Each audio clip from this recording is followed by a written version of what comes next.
Assalamualaikum warahmatullahi wabarakatuh. Perkenalkan, nama saya Umi Latifah, mahasiswa Universitas Jember Kampus Lumajang, Prodi D3 Keperawatan Lumajang.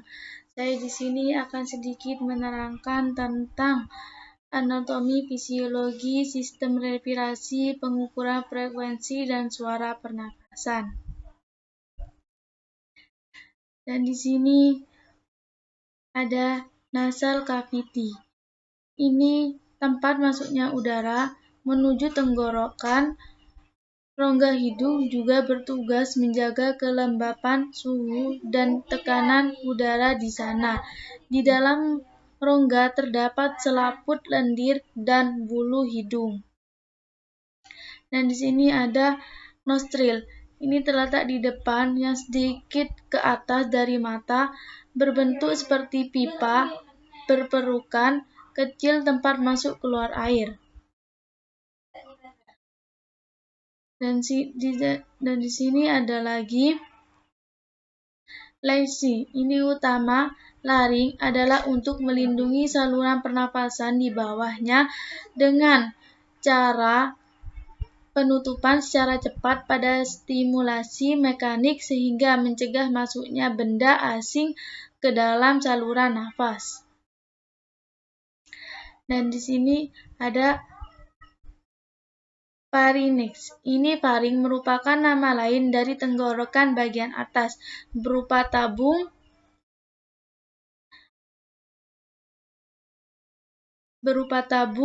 yang terletak di belakang mulut dan rongga hidung dan menghubungkan keduanya ke trakea.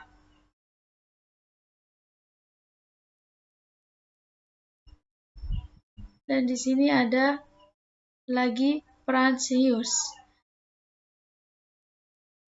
Dan ada primibronchus. Primibronchus ini saluran yang menghubungkan antara trakea dan paru-paru. Dan di sini ada ricklung. Ricklung ini sebagai tempat pertukaran oksigen dan karbon dioksida. Di sini ada leflung. Ini untuk mengelola udara didapatkan dari atmosfer sehingga bisa cukup baik untuk masuk ke aliran darah. Dan di sini ada diafragma, akan berkontraksi menjadi lebih datar. Ini dimudahkan udara atau oksigen bergerak masuk menuju paru-paru karena tekanan pada rongga pada akan turun secara mendadak.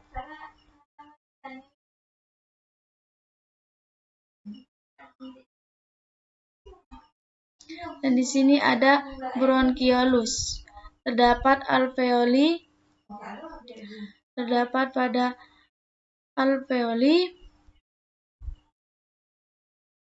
pada dindingnya. Fungsinya yaitu bertanggung jawab untuk mengarahkan udara ke alveoli. Dan ada duncus alveolis. Duncus alveolis ini pada dinding alveolis mengundang gelembung-gelembung yang disebut alveolus. Fungsi penyimpanan udara untuk sementara waktu dan untuk memungkinkan penyerapan oksigen ke dalam darah. Ada saccus alveolis merupakan kantong yang dibentuk oleh dua alveoli atau lebih fungsi. Fungsinya ini adalah untuk dibentuknya oleh dua alveoli atau lebih. Ada alveoli rongga terbentuknya cengkung yang dilindungi oleh banyak kapiler kecil. Fungsinya ini sebagai tempat pertukaran oksigen dan karbon dioksida, menyerap oksigen dari udara yang dibawa oleh bronchiolus dan mengalirkan ke dalam darah. Dan selanjutnya ada otot-otot pernafasan, terdiri atas otot-otot skelet. Otot inspirasi utama, otot intercostalis ada otot diafragma,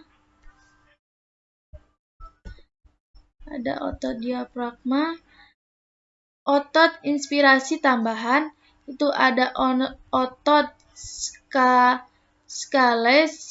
scalenus, ada otot sternocleidomastoideus, dan otot inspirasi tambahan itu ada muskul costalis externa, ada obliquus externa, ada rectus abdomini. Dan selanjutnya ada pleura. Pleura dibentuk oleh jaringan yang berasal dari mesodermal. Dibedakan menjadi dua, yaitu pleura parasalis yang melapisi paru, dan yang kedua ada pleura parasitalis yang melapisi dinding hemitoraks. Di antara pleura terdapat rongga pleura.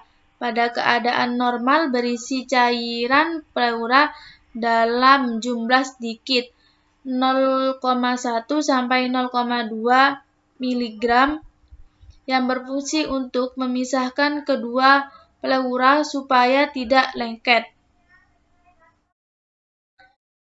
Dan selanjutnya ada pemeriksaan fisik paru. Pemeriksaan fisik paru adalah suatu tindakan yang dilakukan oleh perawat untuk melakukan pengkajian fisik pada pasien yang mengalami abnormalitas sistem pernapasan yang meliputi inspeksi, palpasi, perkusi, dan auskultasi. Di sini ada inspeksi. Inspeksi dada dikaji tentang postur bentuk, kesimetrian, serta warna kulit. Perbandingan bentuk dada anterior, posterior, dan transversal pada bayi 1 sampai 1 dewasa. 1 dibagi 2 bentuk abnormal pada kondisi tertentu.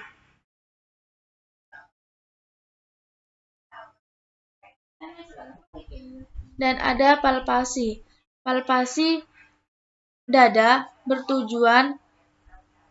bertujuan mengkaji kulit pada dinding dada, adanya nyeri tekanan, massa, kesimetrian ekspresi paru dengan menggunakan telapak tangan atau jari sehingga dapat merasakan getaran dinding dada dengan meminta pasien mengucapkan 77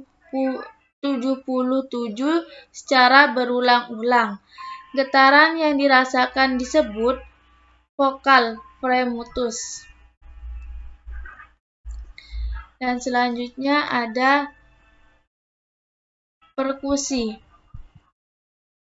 Perkusi ini dinding toraks dengan cara mengetuk dengan jari tengah, tangan kanan pada jari tengah, tangan kiri yang ditempelkan erat pada dinding dada celah.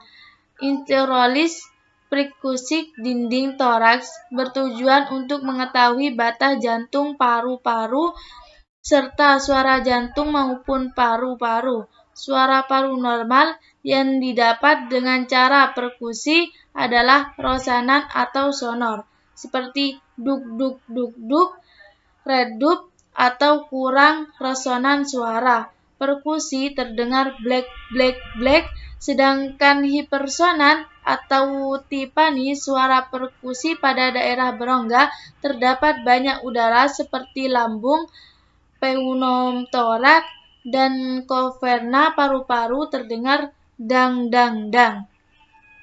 Dan di sini ada auskultasi. Auskultasi paru adalah mendengarkan suara pada dinding toraks menggunakan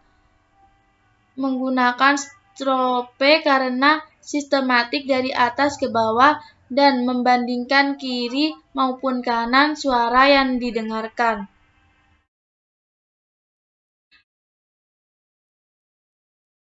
Baik, terima kasih. Hanya itu saja yang bisa saya sampaikan.